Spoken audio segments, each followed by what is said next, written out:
Okay, good evening, parents and family members and students in 3rd, 4th, and 5th grade. Welcome to Michigamme's Poetry Night. We welcome here tonight Mr. Terry Wooten, who's been here at Michigamme for the last 3 days. He has spent the last 2 days working in small groups with close to 280 of our students. And we have several of those students that have come back tonight to share with you the poem that they have worked on the last couple of days. So we're happy to have all of you here. I would like to introduce you, first of all, to Mr. Terry Wooten. I'm going to tell you a little bit about him before we begin, and then I'll turn the microphone over to him, although he won't need this one because he's hooked up to Channel 6 microphone. He was born and raised in northern Michigan. He has spent about the last 20 years working all over Michigan in different schools. He's done in-services, conferences, teacher workshops, and he brings with him a wide range of poetry that he has memorized. He's excellent at memorizing his poems and also others. And you'll get a little taste of what the students were able to see on the first day when he worked with, and we had a small assembly for kindergarten through 5th grade. They had a little assembly in the gym, and he shared with them a little background about himself and his poems, and he will do that for you today. So I would like for all of us to welcome Mr. Terry Wooten.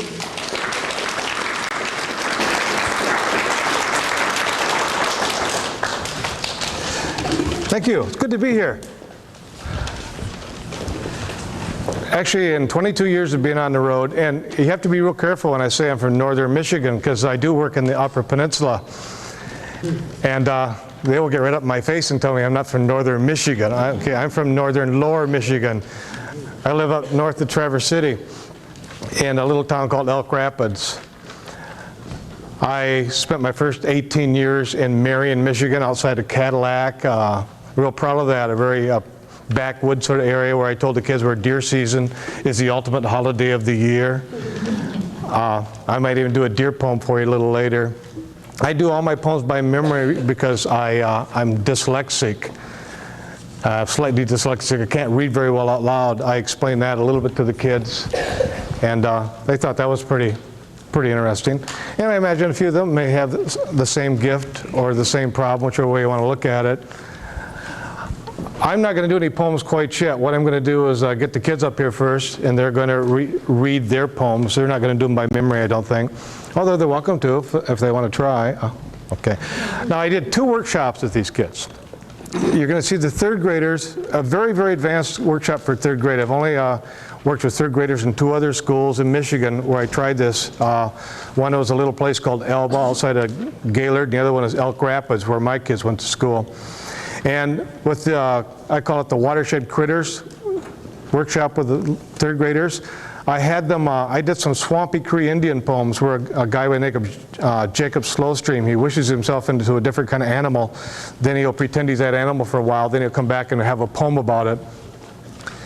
And they didn't write theirs down. I don't know if they do yet or not, but a friend of mine, Howard Norman, went up and lived with them for 3 different summers and got their confidence enough that they would let him sit around their fires in their lodges at night and record what they called the wishbone cycle.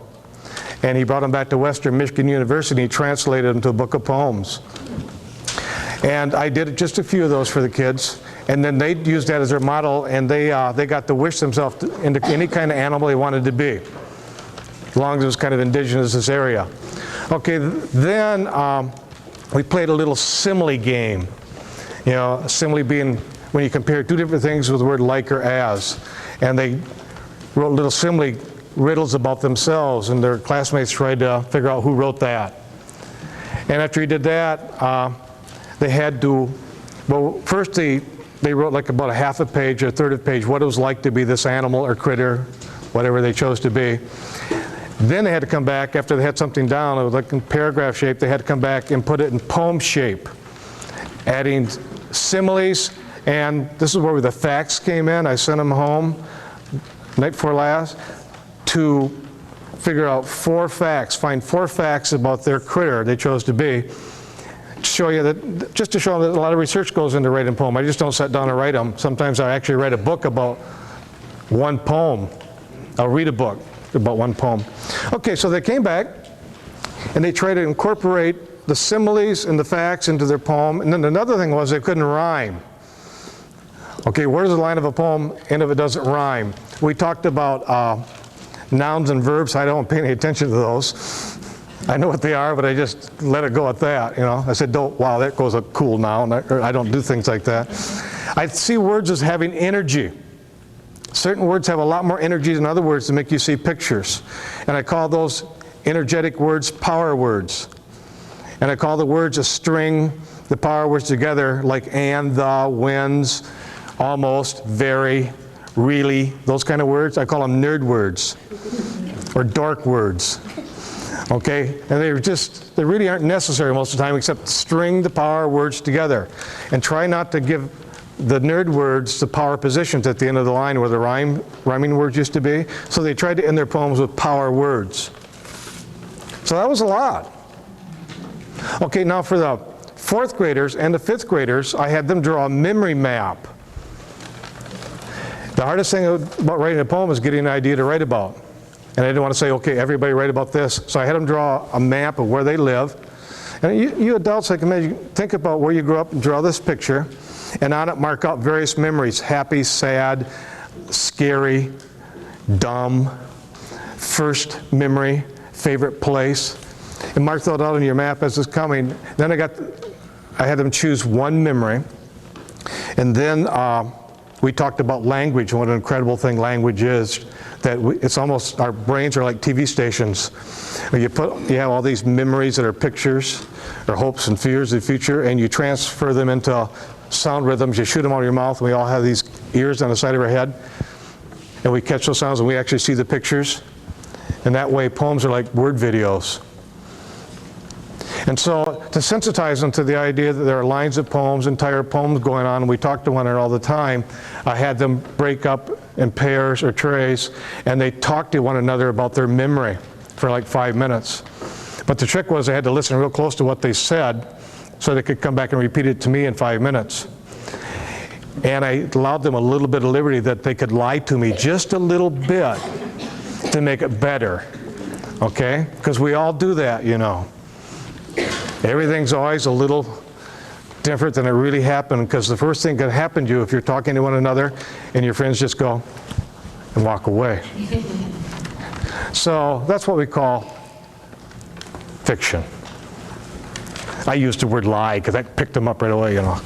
Then I softened it to fiction. Okay, and then once they got that, we went back to the same old thing about similes. They did the simile game, and then they also did the power words in the line.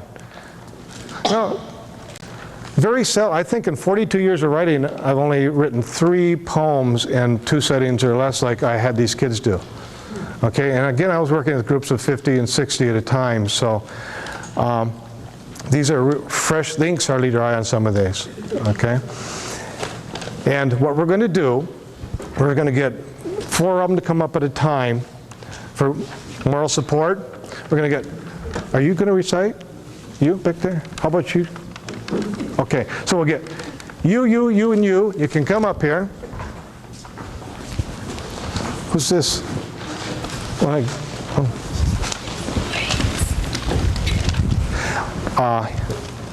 You can stand. Do you want to use this? Or you want to just stand here?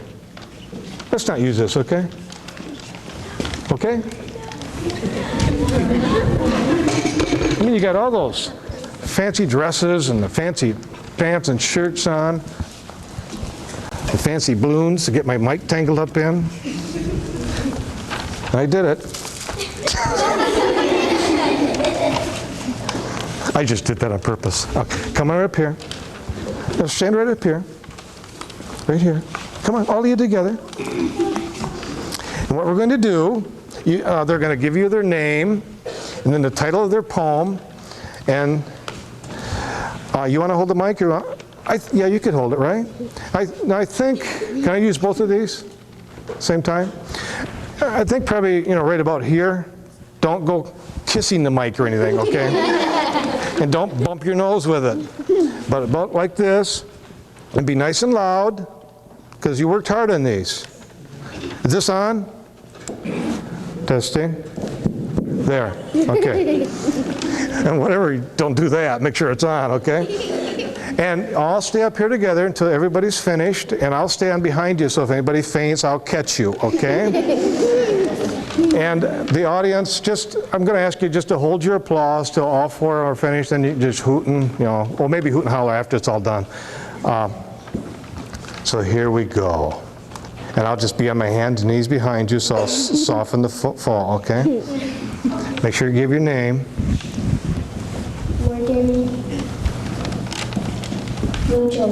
We're soaring through the air. I feel like a hawk way up in the clear blue sky. The clouds in my way fly up to our wings, bringing the worms. I'm as graceful as dancers. I am starting to land. I paint my babies. I see people. They look like ants. I see eggs. I zoom down and steal off one egg. I can mimic a red-tailed hawk, but not very good. I'm a Fujet. We got to make it a little louder, though. We need recessed voices here, okay? I want you to yell right out there. Scare them. If you make them bounce out of their seat, do it, okay? Right up here. Tyson Marsh. Frog. I love to hop. I'm a frog. I live in a bog. I've got webbed feet and I love to eat bugs. They're as tasty as pie. I lay my eggs in or near water. Instead of walking, I hop on my feet. Ribbit, ribbit, I'm a frog. Nice and loud now. My name is Delaney Hurley. My title is The Ride of Our Lives. 3 years ago, got in an accident. Felt like getting hit in the back. Picking up cousins. Supposed to stop. We did. It happened. Like lightning. Got hit each other 3 times. It was scary. Sister got a burn. I got a bloody nose. Mom was worse. Dislocated knee. Hit dashboard at speed of light. EMS came. Mom didn't go. Did not want us scared. Heard Grandpa coming around the corner. He picked us up. My name is Brienne. My title and poem is Pain Turtles. My claws are as sharp as a knife. My teeth aren't really sharp. I have different colors on my back. I live on land and in water. I swim and I walk around.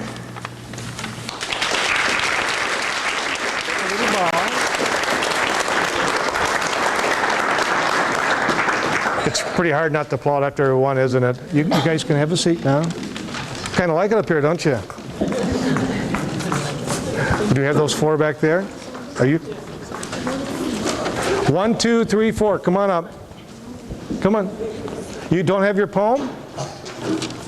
Oh, you said you didn't want to. That's what I thought you said. You didn't want to do it. Good, we'll make you first. No, I said my mom isn't here yet. I was waiting. Oh, your mom isn't here yet, so we're going to wait. I'll go to the end. Oh, yes, she is. Never mind.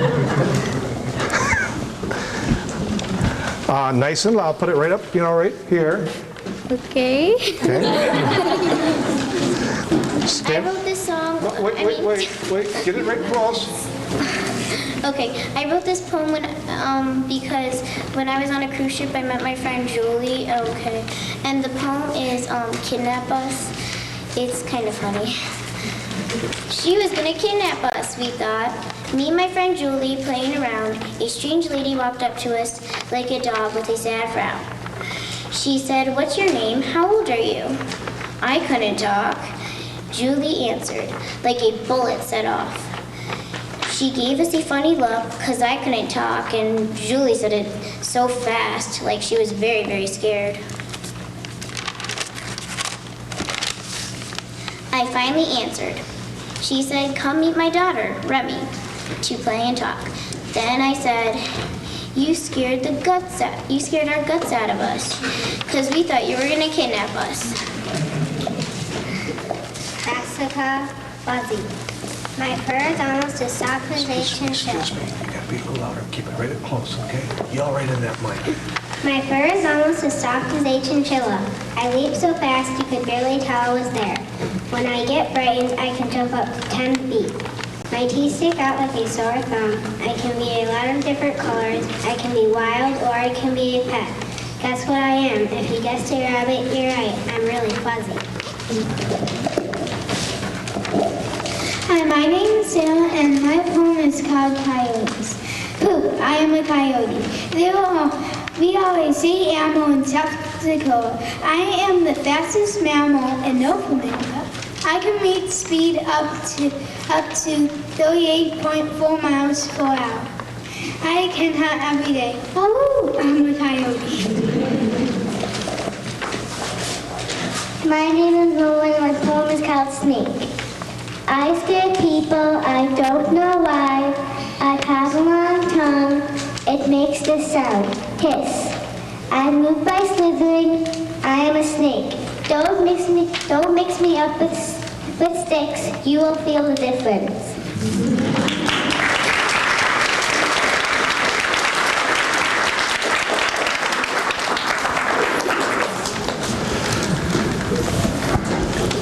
I wrote my first poem in the 7th grade and wasn't nearly as good as any of these you're hearing tonight. Want to hear my first poem? Yes.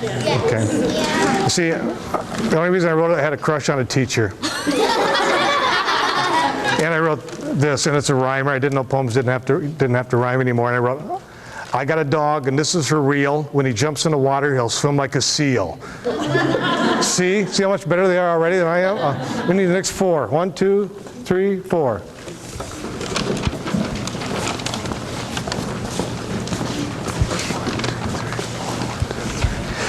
Okay, nice and loud now. Okay, names. My name is Emily, and my poem's called Surprise. Dad just came home. It was midnight. I came downstairs. He had something square in his hand. I didn't bother him since it was late. Next morning, I tiptoed to the living room like a kid peeking at his Christmas present. I looked inside the cage. My eyes gleamed with delight. A puppy. My name is Elena, and my poem is called Trash Room. Took my time, played in pool, stayed in as long as a fish. I gave myself a breath, then went underwater. I came back up. I saw my mean sister give me a look. I was puzzled, but she was mad. I didn't know why. Who needs a reason? She was mad at me. Next day, I found out why. She thought I trashed her room. My name's Alyssa, and my poem is called Corpus Christi. Trip to Corpus Christi with friend Gabriella. Got there at 10 p.m. Wanted to swim. Parents said no. Got down on knees and begged. Looked like we were praying. They said yes. Ran fast as a race car down to the beach. Jumped and played in waves until 1 a.m. Next morning, woke up. Hands looked like raisins. Mom scolded us. I didn't care. Went swimming again. My name is Amanda, and my poem's called Ice Cream Truck Chase. Just missed ice cream truck, hopped on scooter, followed ice cream truck everywhere, waiting for it to stop. Was going fast as a rabbit chased by a bear. Wasn't paying attention, front wheel of scooter got stuck in crack. Went flying in air, popped back on cement. Got back up, kept following ice cream truck. At last, got ice cream. Wait, tripped over same crack on way home. Got home, plopped on couch like my dad after a hard day of work.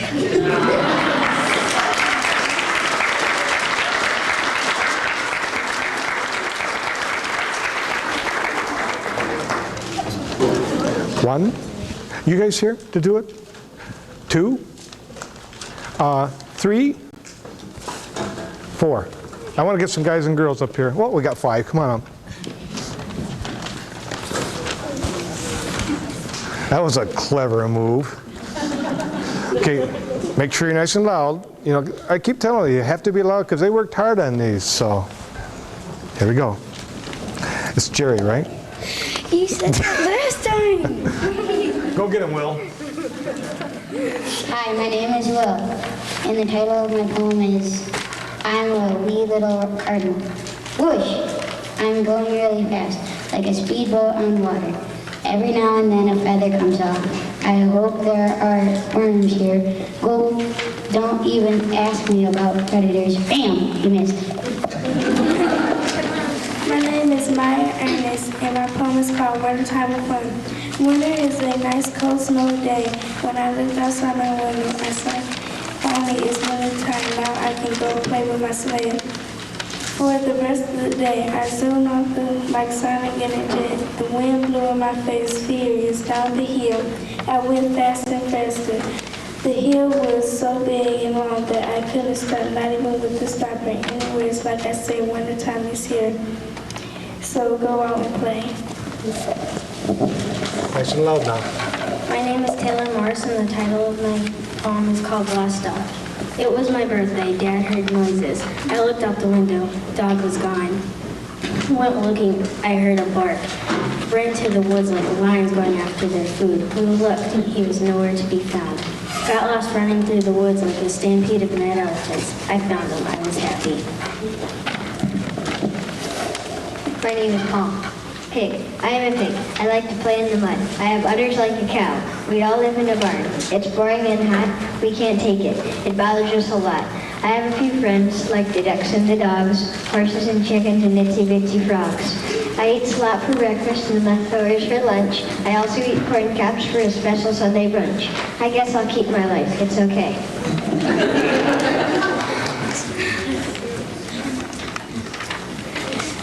Hi, my name is Noah. The title of my poem is Robins.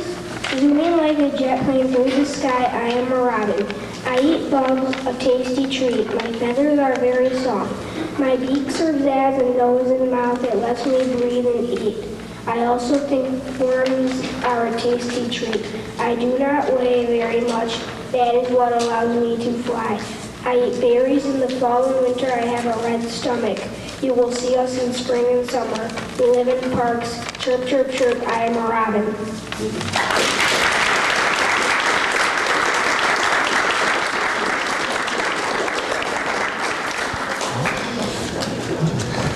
And you, and you, and you.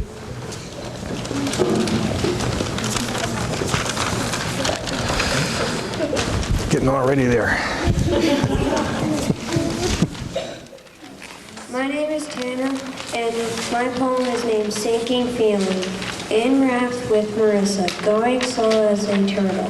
Marissa wanted berries on the other side of log. She went under before I knew it. Raft left me on log. It went so fast it was like lightning. I got out of cold water, walked toward Marissa on the beach, started to sink, slow as cotton falling. Marissa jumped in. Her flip-flop got on my foot. We got out. We were scared as turkeys on Thanksgiving all day.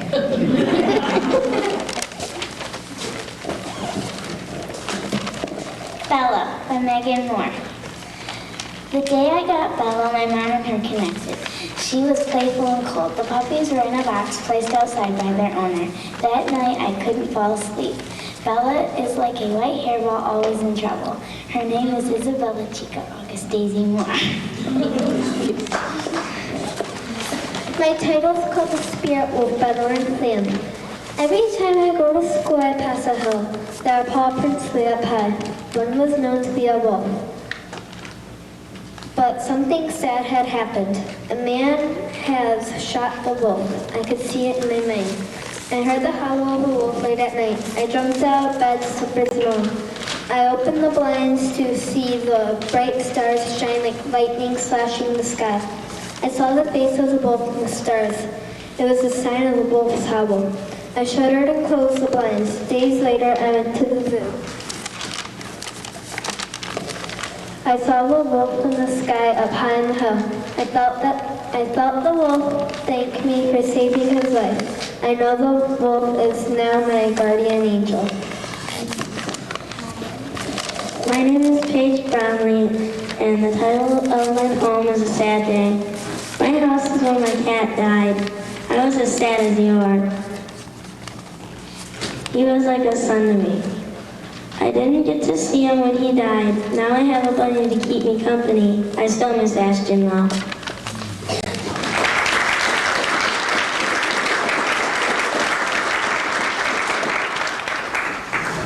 Okay, I think we have 3 more. Come on up. Is there anybody else I'm missing that's hiding back there?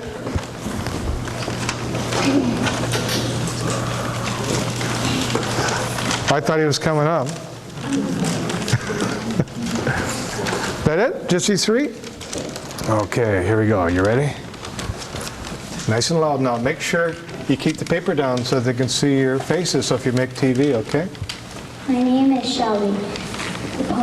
The title of my poem is My Favorite Place. My favorite place is Disney. It's colorful, bright, and windy. I went there once. It was great. I saw Mickey, Pluto, and Minnie.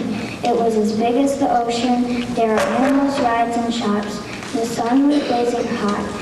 The pool was as big as an elephant. I love Disney a lot. I'm Kaylee Sanderson, and my poem is called A Favorite Place. My favorite place in the world is my house. I have cool stuff to play with, fun games, and great adventures. At my house, I can see my grandpa and my grandma. A big pool and TV in my favorite place. I feel just like a queen. Nice and loud now. My name is Jessica Fye, and my title of my poem is Forgetful. Riding my bike, cousin came over and had two wheels. I only had 4. Dad unscrewed the training wheels. He'd hold on for a few seconds, then let go. Riding my bike nonstop until I crashed into the van. Oh, the pain, face first. Had scabs dark as black holes. Plopped back on the bike, riding, enjoying. Wanted to get off. Dad forgot one thing, to teach me how to stop.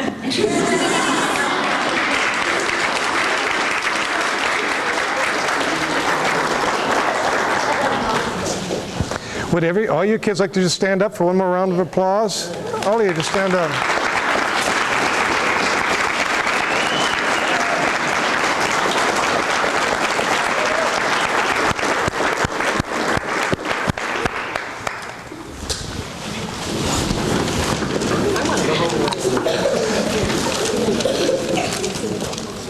You can just feel that sigh of relief.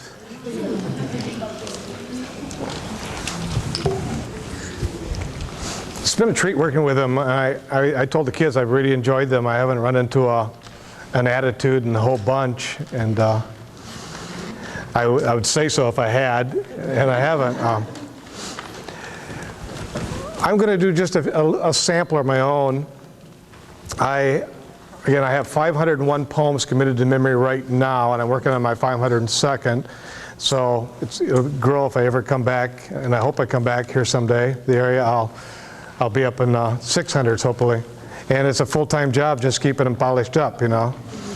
If you see me walking down the street, if you see me in a restaurant sometime, I'm sitting there, you know, going something like, the waves are a scary, pretty turquoise blue. I'm not a Unitarian or something, okay? It's a poem I'm working on about a Lake Superior storm, okay? I want to start off the poem about the fears of public speaking. This is basically for the adults. You kids can listen if you want, okay? This is about a friend of mine who was up in front of the geography class when we were freshmen in high school, and he was so nervous, he passed out. And years later, when I found out you could make the unpoetic poetic, I wrote a poem for him called C-. And I got the idea for this poem in Iron Mountain High School because there was a kid down in a Dixie Brown speech class who'd been up in the front of the class the day before I got there, and he was so nervous he'd stuck his hands down his back pockets and he'd crossed his legs, and he was rocking back and forth, and he'd lost his balance and fell out over the podium. And again, I started to tell him about my experience with one of my friends, and I realized that I might have a poem on my hands. So I rushed back to the hotel room, and I wrote the first draft of C-. It goes, right in the middle of his geography report on South America, while we were all busy taking notes, Jerry Bowens, the wary left guard on our football team, stopped. After a nervous pause, walked up in his direction towards Venezuela and Colombia with the ink pens ready for the next fact. Just in time, see Jerry pass out in front of the map and collapse to the right off the portable podium towards Ecuador. He rolled down the teacher's desk through Peru, his left hand grabbing at Bolivia, and crumbled out of sight in the direction of Chile, ripping a big earthquake and landslide through the map as he went. We heard his head bounce against Argentina. Then a low primal moan oozed out from under the desk from Uruguay and Paraguay, while the teacher and one alert student helped Jerry Bowens out of the room. 3 little countries, Guyana, Suriname, and French Guiana, hung on by a few threads from the roller above the blackboard. We all just sat there staring at what was left of Brazil, hoping this would at least delay the test on Friday. And again, it happened from time. Oh, thank you.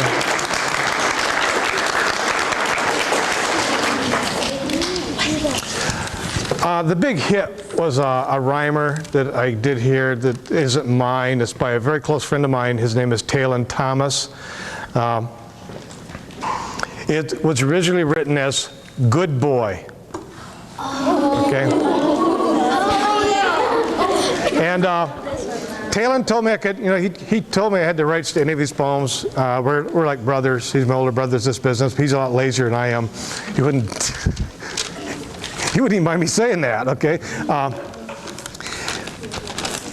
I got in trouble in Romeo, Michigan about 10 years with this poem because I was working at the high school and I thought I'd done a great show, and 2 high school girls came up afterwards and told me they thought the poem was unfair to girls. Because it doesn't have any girls in it, they explained. First, they really put me down without meaning to, because they tried to compliment me, which is really dangerous for a high school kid complimenting a middle-aged man. They told me I looked just like Michael Keaton in Beetlejuice. I know, I was trashed. And then after they told me the Good Boy poem wasn't fair to girls, I talked it over to Talon. We put some girls in the place of a couple boys. And that's one of the things that girls really like. Yeah, right. Okay, and it goes like this. Good Boy or Good Girl by Talon Thomas. And if you look at a map of Michigan, you go way up here. This poem was written on Lake Bel Air about 40 years ago. I roll my boats and I eat my oats, feed the minnows and feed the perch, climb the willows and don't peel the birch. I'm a good girl. No, they don't like it, see. I walk on the dock and I jump in the lake, I rinse off my feet, leave no sand on the floor, and quietly close the old screen door. Never, ever, not ever, not ever, never sit on the couch and I'm wet. I don't play with matches. I don't tease the hound. I don't leave wet towels lying around. I'm a good boy. Here's the lines I'll be remembered by, I pick my nose and I flick it in the water. I watch the booger sink like a feast of fish food. Fishy come up and he nibble at the booger. He liked it so much that I send him one more. I'm a good girl. I brush my teeth careful and slow, and I catch little turtles and I let them go. My favorite grandmother's sleep in the house. I go around tiptoe, quiet as a mouse. Sometimes I walk, sometimes I trot, depends on whether it's cold or hot. I'm a good boy. Sleep real deep, swim kind of slow. Sometimes I paddle, sometimes I row into the wind, row in, row into the wind, row in, row in, row in.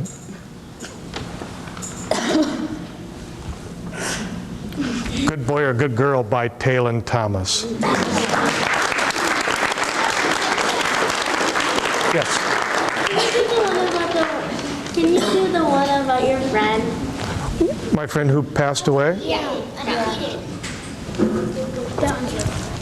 This is a very well-known poem of mine. I don't do this poem for any lower grade than 4th. But, there's nothing in it you don't see on TV, unfortunately. Ezra Pound, one of my favorite poets, says, good literature is news that stays news. And this poem is about a friend of mine who was killed in a car wreck when I was a junior in high school. He was my closest friend. He was a wide receiver on my football team, and I was a middle linebacker and offensive right pulling guard. And he was killed on New Year's Eve. And I started reciting this poem about 3 years ago in Cadillac, Michigan, Cadillac High School.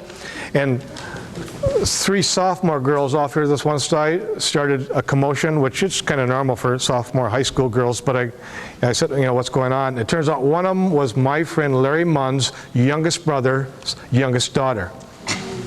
And she knew that her uncle Larry had been killed in a car wreck in high school, but she didn't know what had happened. And that afternoon she heard this poem. It's called Undefeated. It goes like this. The ambulance is always parked along the sideline as our football team unloaded, thundering off the bus like a stampede of Lancelots. It didn't scare us. We were young and tough, immortal as a dream, except for ex-wide receiver who died in a car wreck between seasons. This senior year was for him. The school band rattled and boomed, the cheerleaders bounced around, pumped up athletes making clumsy declarations for victory in his honor. Last year's undefeated season had ended with a win and a rainstorm and a wrestling celebration in the mud had been the 30-yard line, then more horsing around outside the locker room before Coach made us quit. I was wrestling my wide receiver, my best friend, stuffing cold, wet leaves up his jersey and down his pants, making him into a soggy scarecrow, feeling he's laughing warm against my face. It was the last time we ever touched. New Year's Eve, he was dead. Crushed under a 17-year-old car that for an instant must have felt like a huge football helmet illegally speared him in the back. As our lives rushed on like an 88-yard touchdown run. The ambulance was there that night too. Before the police made me leave, I watched my broken friend lie motionless in the frozen gravel road under the flashing lights and the mortal old stars. We went undefeated again and dedicated the trophy to his spirit or memory or something, but he gave me a more personal gift to remember him by. A small scar on my right elbow. From that rainy autumn night, he tackled me on the wet, leaf-stained cement outside the locker room to celebrate. And when I go back to Marion, Michigan, which is just about every year, when I go to the high school and the elementary school, when you stand in high school now in the library, what is now the Michigan room, it used to be the locker room, and underneath the carpet there is where we were wrestling around that night, where I got my scar. It's always a kind of a special place for me. Yes? Can you do the dog haiku? Okay. I told him there are other ways you get ideas for poems, though, you know. You don't always have to just listen to yourself talk. For example, I have a friend, Steve Marsh. He lives in Ann Arbor, only in Ann Arbor. Well, maybe Greenwich Village or Berkeley or Boulder, Colorado, things like this happen. But Steve hears his dog's thoughts. Okay? And when his dog thoughts come to him, they come to him in haiku. Okay? Yeah. 5, 7, 5. And the first time he ever received a haiku from his dog, Zach, it was like this. Sorry about that.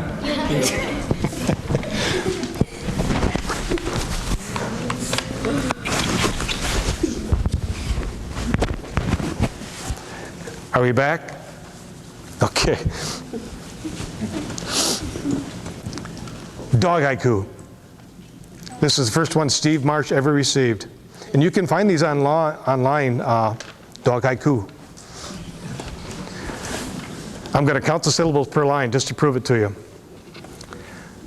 The paper boy comes. He wants to murder us all.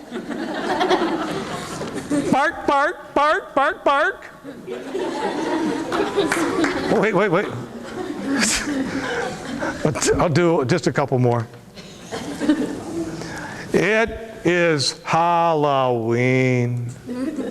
Small children come to the door.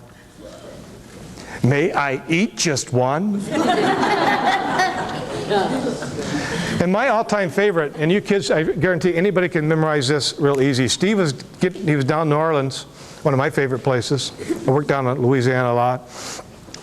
And he was getting ready to go up on stage in New Orleans, and he heard his dog's voice way back up in Michigan. Or not his voice, because dogs don't talk. He heard his dog's vibrations or whatever he hears.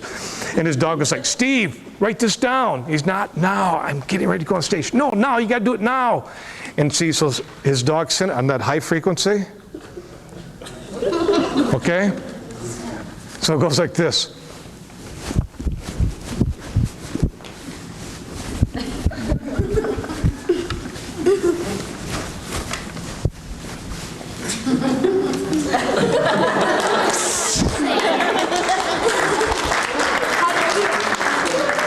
We got one more? Two more? Okay. Well, what? The train? The trees. I love lots of trees. I don't do no tree poem. Oh, that's not mine. I don't even have that memorized. Shh, shh, quit heckling me, quit heckling me. This is not a rock and roll concert here. Oh, I had one. What was I going to do? Oh, deer hunting poem. Oh, yeah. In Marion, Michigan, my hometown, if you ever get a chance to buy the Marion Press, right around November 15th, or even a couple of weeks before that when bow season's on, but the November 15th, the issue right after the opening day, and for the next 2 weeks, it's full of dead deer. There's nothing quite like it. When I first went to college and people saw my newspaper and all, they were like, what is this? Some people don't even bring the whole deer in, they just bring the head. You get pictures on the front page of the paper of somebody holding a deer head. And I grew up, if you didn't deer hunt where I grew up, you were tested for abnormalities. And I remember the first time I ever went hunting, I was like about 13. And my mom gave me my dad's 30-30. My grandpa took me way out in the middle of this swamp.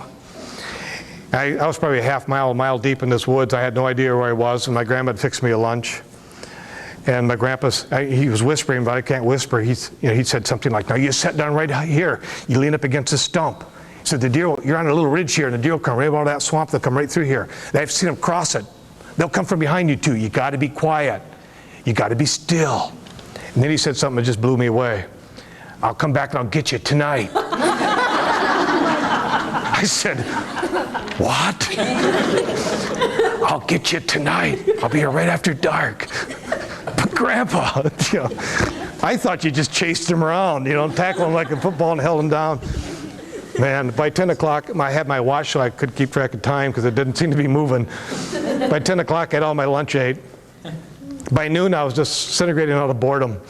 I was on my hands and knees. I'd made a bunch of little stick soldiers. I was really being quiet. I'd stuck them in the ground. And I had a bunch of little stones I'd saved up for shells. And I was having my own little private battle in the woods. And I was down on my hands and knees going something like, do-do-do-do-do-do. And that's where I saw my first buck in the woods, on my hands and knees, with my rifle over here. The next year I got one, though, and the next year I got one, and the next year I got one. And then I started driving river flats for my dad. I started to see him poached, young ones with little spots. I kind of lost my enthusiasm for a while, and rather than try to explain to everybody, I just got out of town. And I stayed out of town for, never went back. Except when they paid me to come back. And when I did go back, I moved up to Traverse City. And then I met a lady, and I married into a family. They were all deer hunters. And they didn't know how to deal with me at first, so I started deer hunting, and I found out I really liked it. I love it. It's one of the few things I do with my son when we don't argue. And when I first started hunting again, I found this deer hunting poem by Gary Snyder that kind of explained how I like to hunt. It goes like this. Hunting Season by Gary Snyder. Once every year, the deer catch human beings. They do various things that irresistibly draw people near them. Each deer selects a certain person.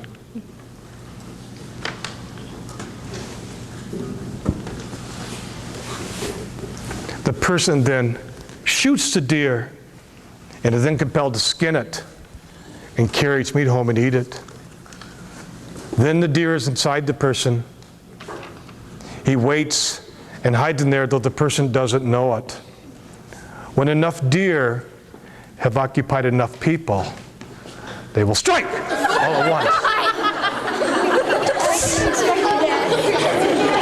Even the people who don't have deer in them will be taken by surprise, and everything will change some. This is called takeover from inside.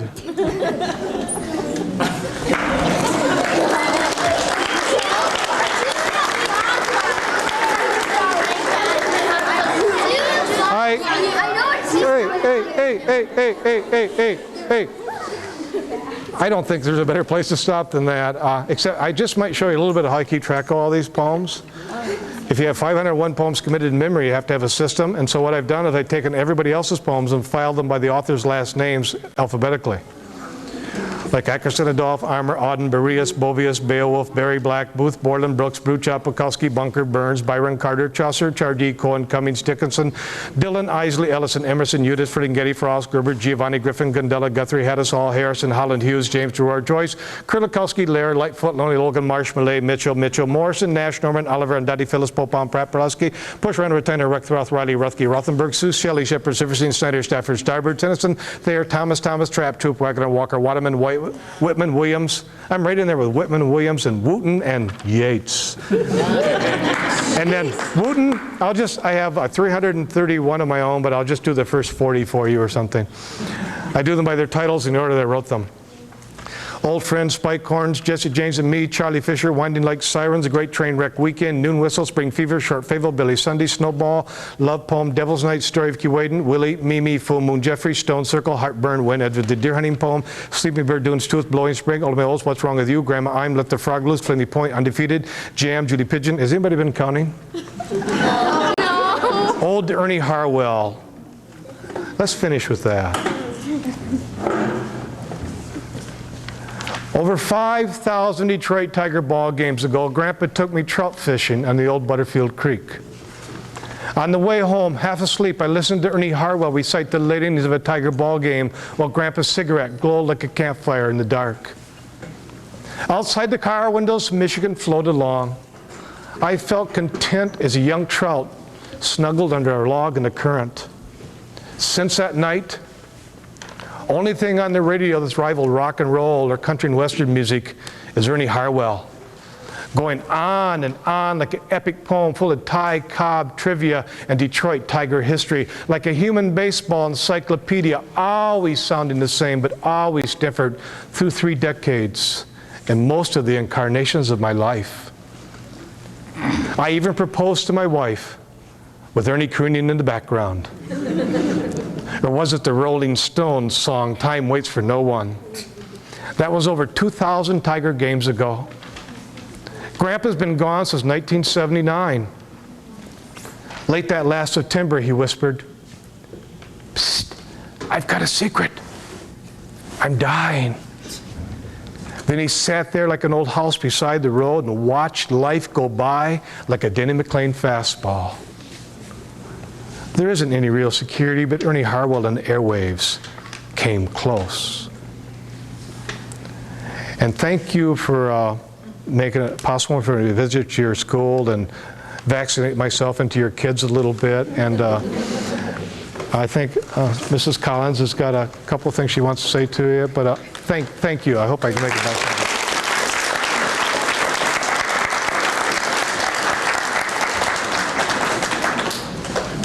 Before we end this evening, I have a small gift, token of our appreciation for you coming and spending 3 days with us. We have, and the kids know this from the Student Council store, we have our school colors, and they are smiley face pencil pouches, and we also have some Michigamme pencils for you. Okay. So thank you so much for coming. This is gonna... Thank you, but I can guarantee this is going to last till my daughter sees it, okay? Then she's going to run off back to college with it or something, but thank you very much. You're welcome. Thank you. And I would also like to thank all of the parents and all of the students that came back tonight. This was a great turnout. And I would like to maybe do this next year where we work on some poems in class and have a poetry night where we invite our family. Does that sound like something that you guys would like to do next year?